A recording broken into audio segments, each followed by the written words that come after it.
Hello, and welcome to Mental Health Matters Podcast. I'm your host, Liz Lang, and I'm here with Dr. Mark Burton. In this podcast, we will talk about all things mental health. Thank you so much for joining us.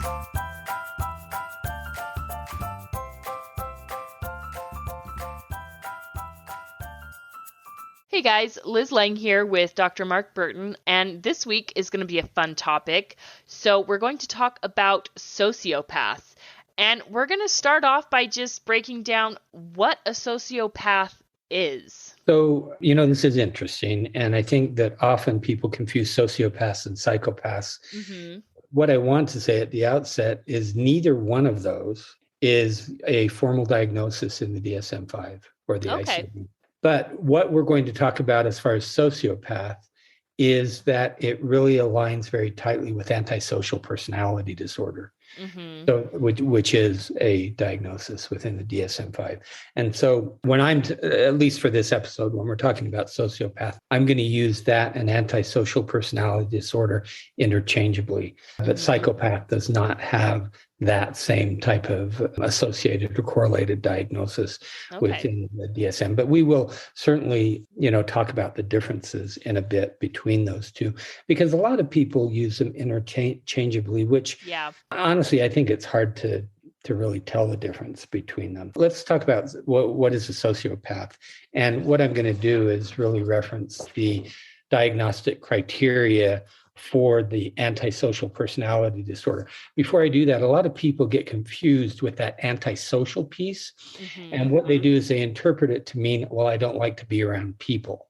Yes. And that in this particular context, that's not what it means. Antisocial means that, for instance, you don't like to obey laws or norms, societal norms. So you're antisocial in that way. So here are some of the diagnostic criteria for antisocial personality disorder. This type of behavior has to appear before the age of 15. And so what that means is if you're talking about a child who has some of these behaviors, you don't diagnose them with antisocial personality disorder, but there is for children, in simple terms, what we call a conduct disorder.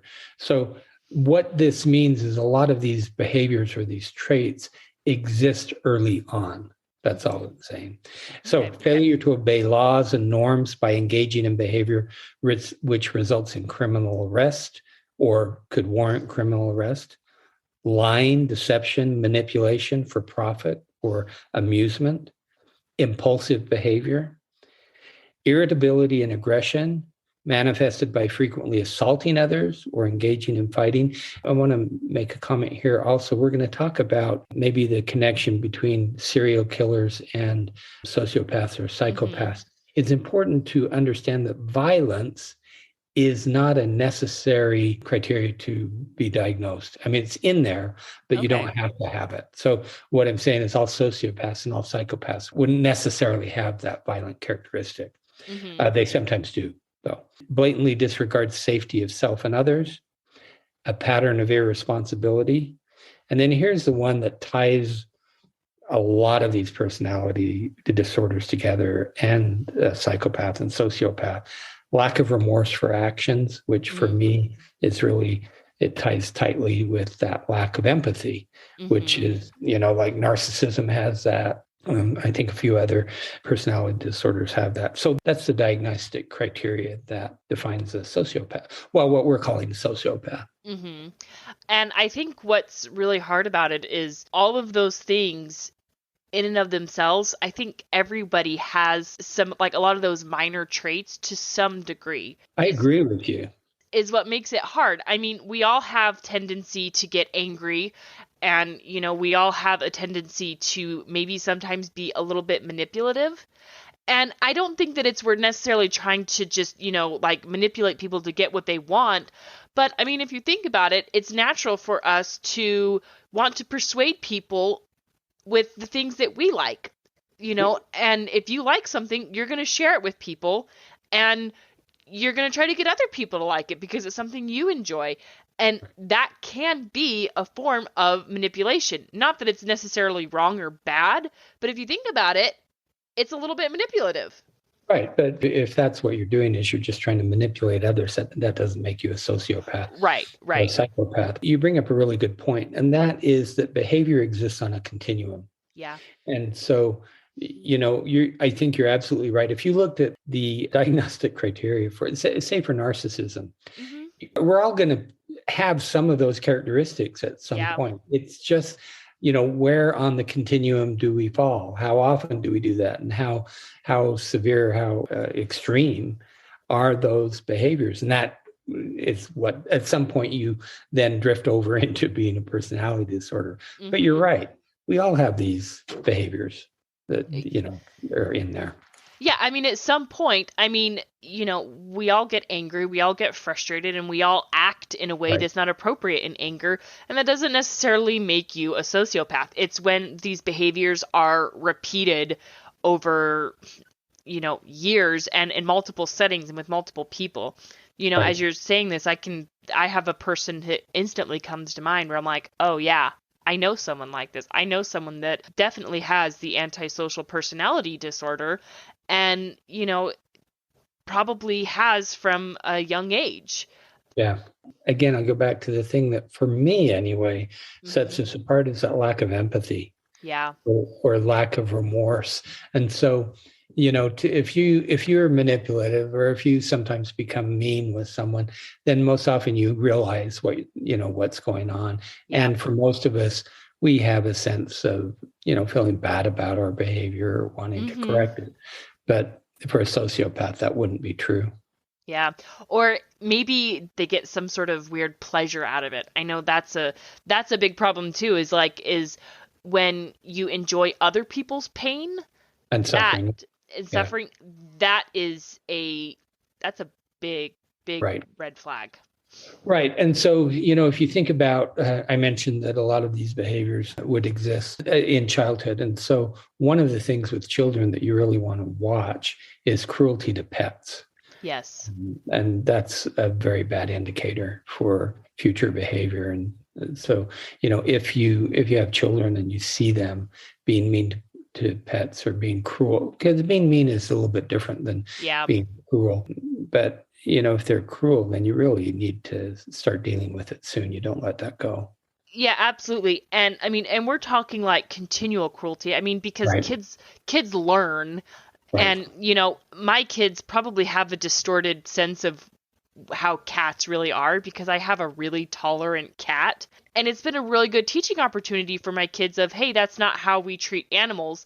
Right. And that's not what I'm talking about. There are kids, you'd tie up a cat, you'd drag a cat, or you'd, set a cat on fire, something like that. That's being cruel and inhumane, and that is a bad sign. Yes, it is. Which, I've heard that, I don't know, those are the people that turn out to be serial killers. Well, I don't know that they're necessarily serial killers. It's just a very bad indicator for future behavior.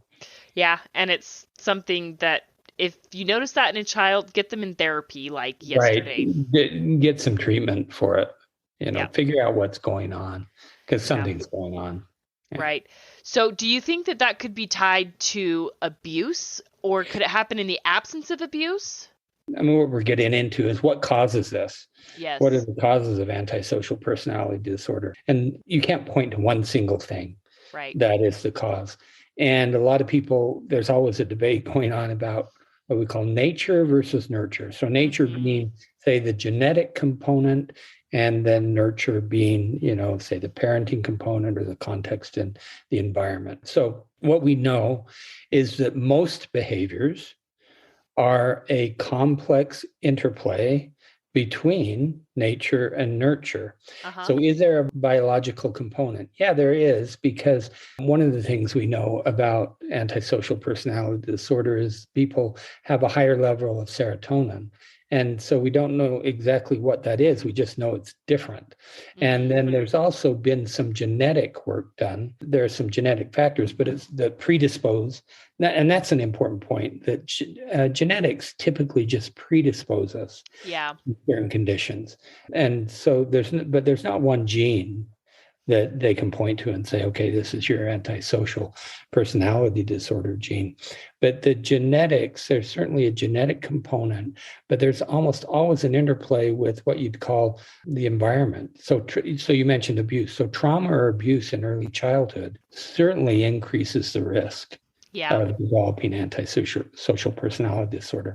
And so I think often, we were talking about pets and cruelty to pets. And I think that when kids are abused, and it could be any type of abuse, I think that often they lash out because they're trying to, it's an expression, an expression of their hurt, and it's an expression of their anger, certainly, because there's no other way, especially like if there's a parent, or it's typically an adult who's abusing them, the power differential is such that the kid is powerless and they can't do anything, but the kid is not powerless over the pet.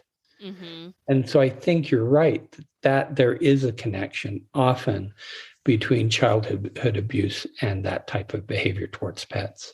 Kids don't have a healthy or even a proper way of emotionally dealing with abuse, because as adults, we have control over it. We can leave a situation, and not that it makes it okay when there's abuse going on in adult to adult, but when you have that power differential, it's a serious problem, because what's the outlet for that children? And oftentimes they're afraid to speak up when it's going on, because they're afraid of getting their loved one in trouble, especially if it's a parent that's abusing them. They don't want their parents to get in trouble because they still love that parent. That's very true. That's one of Dan Siegel, I've talked about him before, and he's one of the best researchers we have around brain and what happens in the brain with abuse. And it's that conflict that arises between having a parent, which the person who's supposed to take care of you, the person who's supposed to protect you.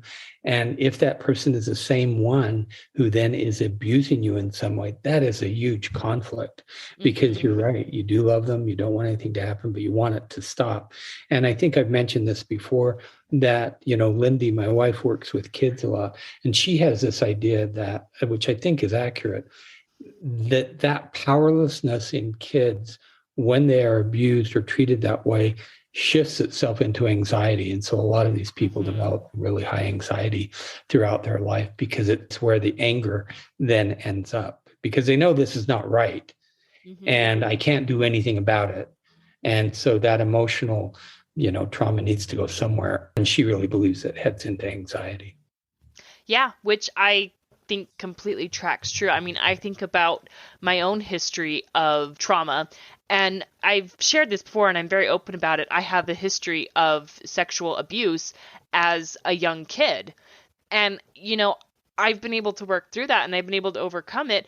But I'm just now starting to realize, 2 decades later, that this has caused anxiety that I didn't even realize I had. Yeah. And, and it's really interesting to hear someone who's really extroverted that can have anxiety and depression, but it's a bizarre thing. And I'm telling you, it can happen, because I've absolutely dealt with anxiety and depression, and even social anxiety. And I love social activities. I mean, I can't stand the idea of missing out on a social event. Like, that bothers me, but I get anxiety about it. And so, it's this interesting dichotomy. But again, it stems back from childhood trauma, because I was really excited about this childhood social event that was going to happen, and I really wanted to go, and I was looking forward to it, and I had a lot of fun until this awful thing happened. And now, even today, I've carried that same anxiety with me of something bad is going to happen when I'm really, really excited. And I'm just now starting to work through that and learn about why that's happening. Right. And it all has to do with the brain and how the limbic system, the amygdala, stores those emotional events. And I think I've mentioned this before as well, that one of the problems with that part of the brain is it has no temporal component. And so what that means is when you're triggered, or when you have that social event, then in that brain, it feels just like however old you were when this originally happened. And, your brain doesn't know the difference, because for the brain, it's present right now. And that's what the trigger is. It's almost like there's no timeline for it. There's no timeline. Yeah. I mean, because now I know that that's not going to happen again, but my brain doesn't feel Your that brain way. doesn't. Yeah. Yeah. So in summary, what causes antisocial personality disorder? There's no one thing, but I think it is a complex interplay between nature and nurture. Yeah. So let's go ahead and get into the difference between a sociopath and a psychopath. I mean, what separates them? Right. And so, I'll read some traits from both of them, but it's important to realize, as I said at the start of the podcast, is that these are not formal diagnoses. And Right. so, these traits are going to be different with, whoever is talking. I'm talking today, so it's my traits. But someone else could see it in a different way. So let's go back over with sociopath. Lacks empathy, volatile behavior patterns, prone to rage. So there's the violence piece. It doesn't have to be there, but it is often there. Uses intelligence, charm, and charisma to manipulate others. Displays impulsive behavior. And often sociopaths have a really hard time with maintaining consistent family life and work life. Mm-hmm. So if you then contrast that with a psychopath, they're very similar. Psychopaths pretend to care. They're cold and calculating. They fail to recognize other people's distress. I think sociopaths may recognize it, but then they lack the empathy to react in an appropriate way. Mm-hmm. Psychopaths generally have shallow relationships, and psychopaths rarely feel guilt regarding their behavior. So I think that they're very similar to me. And I really understand how people use them interchangeably. But so from our perspective, from the mental health perspective, sociopaths are really antisocial. We've always think about psychopaths almost as a legal term, which I don't know that it's necessarily a legal term, mm-hmm. but I think they are used interchangeably because they're so similar. Yeah, I think the really big one is, though, that would separate them is the inability to feel remorse, mm-hmm. Or to recognize what I'm doing is harmful to someone. I mean, that's huge. I mean, I don't know that I want to say it makes it excusable because I don't think it ever does, but it's different. If you genuinely don't understand that this behavior is harmful, that's a lot different than where you know that it's harming someone and you do it anyways. Yeah. But again, it's hard for me to understand or to comprehend not knowing when something is harming someone. And I mean, I suppose I've said or I've done things in the past that has upset someone and it was unintentional. But, I mean... You probably realized it, though. Yeah, or at least when they pointed it out to me or when they told me, hey, you realize that this is how this came off, right? I mean, I felt remorse and I felt guilt and I wanted to, explain myself to that person. I think you bring up a really good point that I think for a lot of us, maybe for most of us, it's really hard to wrap our heads around this. Yeah. How can it even be? Because it's so far from our daily experience that, it's so foreign. And as human beings, we are most often naturally sympathetic to especially those closest to us. Do you want to cause harm to someone you love? No. Right. I think I believe in that evolution and that we've evolved to be a species that for the vast majority of us, we really care mm-hmm. about those around us because that's how we survive. Yep. And so, one of the things that we could talk about is what is the percentage? And it's hard to say exactly what it is, but the statistics that I've read and certainly in the DSM, about 4%, but it goes all the way up to 12% of people mm-hmm. have those particular characteristics. Mm-hmm. And so, that's a pretty big range. There's a book I want to mention because I always like to give books that, listeners, if they want to read up on it a little bit more, I think this is a good book. It's called The Sociopath Next Door. Okay. And the author is Martha Stout. And I think she was a researcher at Harvard, probably is where she works. But it's a really fascinating book. And she talks about this, that, so many people that we would not ever think of in that category Mm-hmm. Sociopaths really do fall in there because, one of the things that back in the sociopath, they can be intelligent, they can be charming, and they have a lot of charisma. Yep.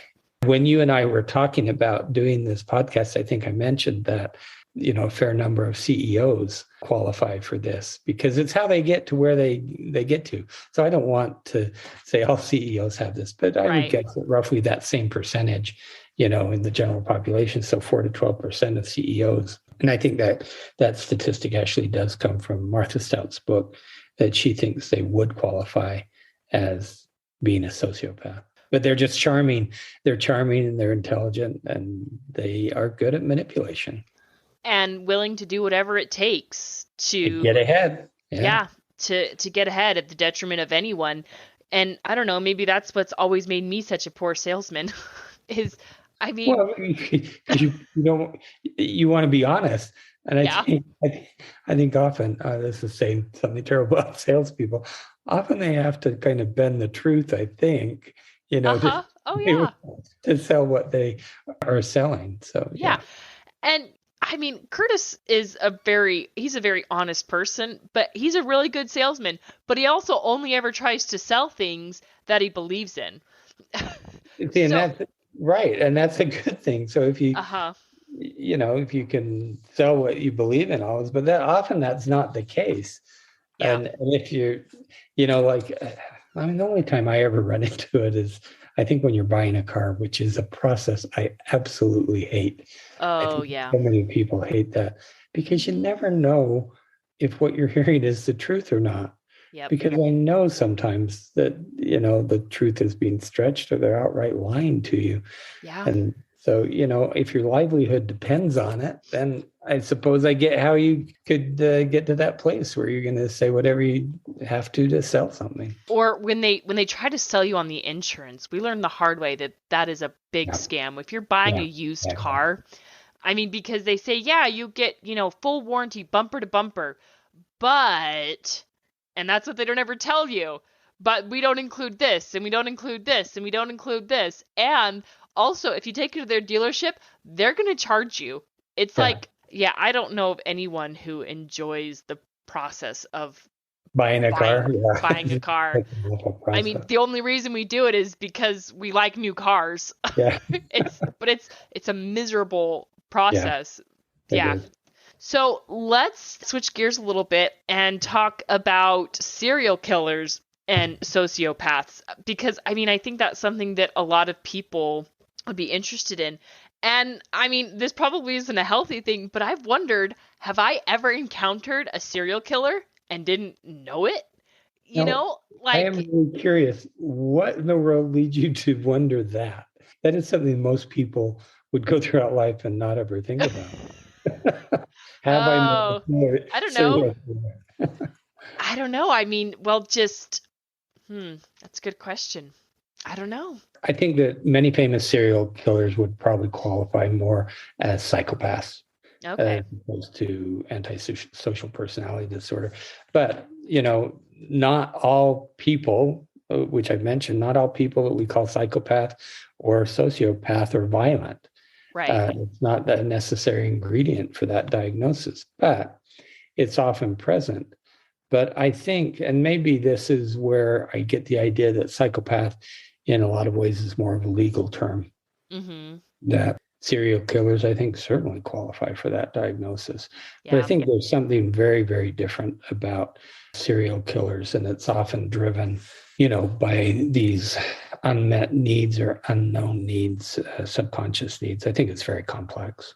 Yeah, I would agree. And maybe the reason why I've wondered about it is, just empathy, trying to put myself in the position of what if I knew someone who was killed from a serial killer, or, what if it happened to me, I guess is maybe, which, again, I'm not this necessarily a healthy thing. And it's not like it's something that I dwell on a lot. It's just an errant thought that's popped into my head before, or I've looked at someone and I've thought, You've got that look about You, you. you I love those. You know what? This is a bit of an aside. I love those errant thoughts that come whooshing into our brain, and then hopefully, as quickly they whoosh right out. But Uh-huh. I think it's really fascinating the different thoughts that we have. So on that regard, I live up a canyon in Salt Mm-hmm. Lake, and so the canyon is very popular with bikers. And actually, I haven't thought this in quite a while, so maybe I'm maturing. But I always thought, man, I could just hit one of those bikers instead of shooting, And so you'd think, wow, that is a really sociopathic thought, or Right. a psychopathic thought. But I would never do it. But it's one of those thoughts that enters your head. I'm driving up the canyon, and they're in the middle of the road, and I'm thinking, that's really rude to be right in the middle of the road in this canyon. So those errant thoughts, I think, are fascinating. Yeah, well, and they say you only get to make a first impression once. Uh-huh. I don't like that. I mean, because I guess on You the one you hand, want a do-over? because I believe in giving people grace. I mean, Uh-huh. like if you meet someone on their worst day, that is so not fair to judge them. I mean, I agree with that. We should never be judged by the worst thing we've done in life.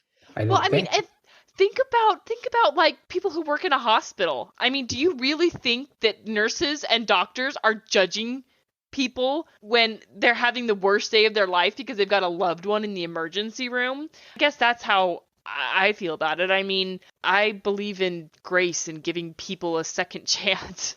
I think that's a lovely trait, Liz. A lot of people don't believe in that, though. You know I that. know. Yeah. Oh, I know. Anyways, and not that I'm perfect. I mean, I've made snap judgments before.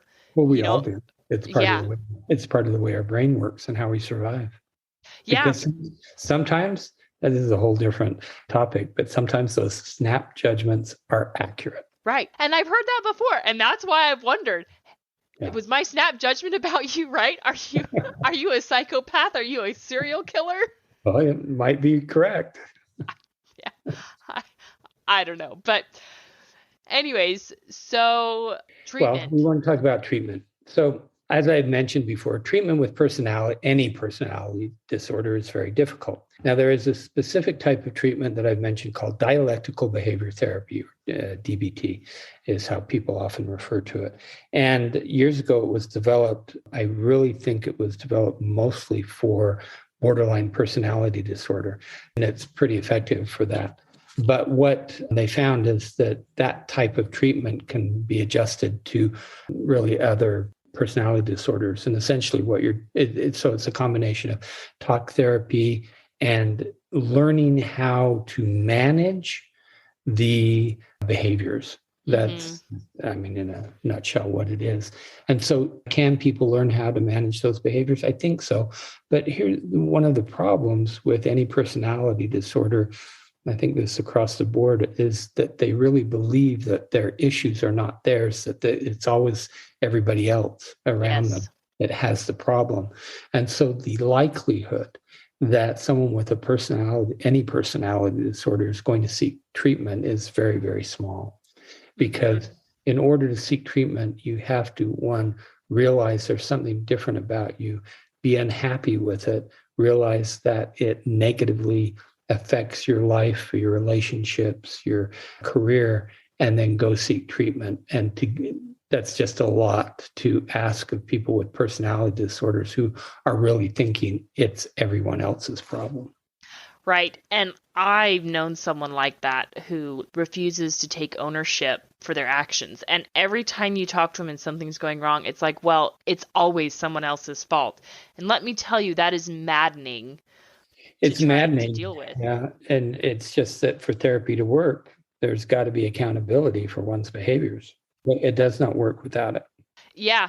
And I think that's the hardest part for someone who is a sociopath is the lack of accountability. And they've got an excuse for everything. It makes it hard. So, and if anyone who's ever dealt with someone who doesn't take accountability, it's so frustrating because you can't reason with them. No matter what you say, they have an excuse for everything. Right. And it's really hard to maintain a great relationship with these people. And so, Yep. in the end, the sociopaths and psychopaths have a very difficult time maintaining meaningful relationships. Yeah. One, because they just don't react in the same way, to intimacy and to being vulnerable, which are really important traits to have in good interpersonal relationships. And so often they're lonely.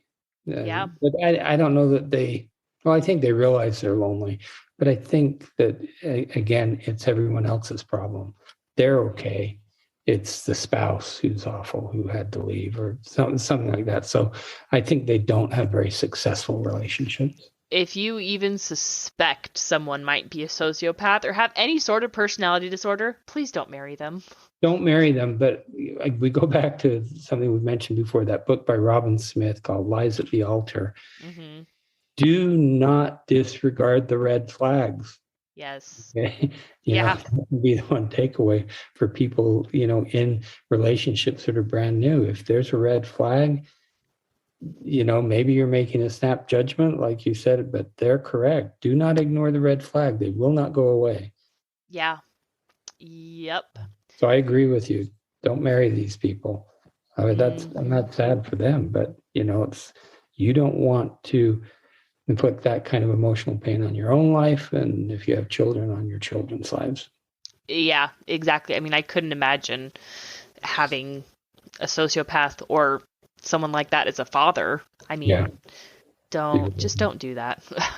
All right. So next week we are going to get into a topic, and we're going to call it Left Behind. And so we're going to discuss what happens when there's a major shift in your relationship, such as one person decides they're done and they want to leave, and it feels very sudden. And we're going to talk about how to handle that. Unfortunately, it happens often. Yeah. It unfortunately does. Or I think another applicable one might be if someone suddenly decides to leave their religion. Mm-hmm. I think that could be another big upset in a relationship, or something drastic changes, and, emotionally just dealing with that. So It's going to be a good episode, and we will see you all next week. Have a good week, everyone. Have a question for Dr. Burton? How about a topic you'd like us to cover? Send us an email at mentalhealthpod21@gmail.com. This podcast was produced and edited by Liz Lang. Music is by Audio Lounge.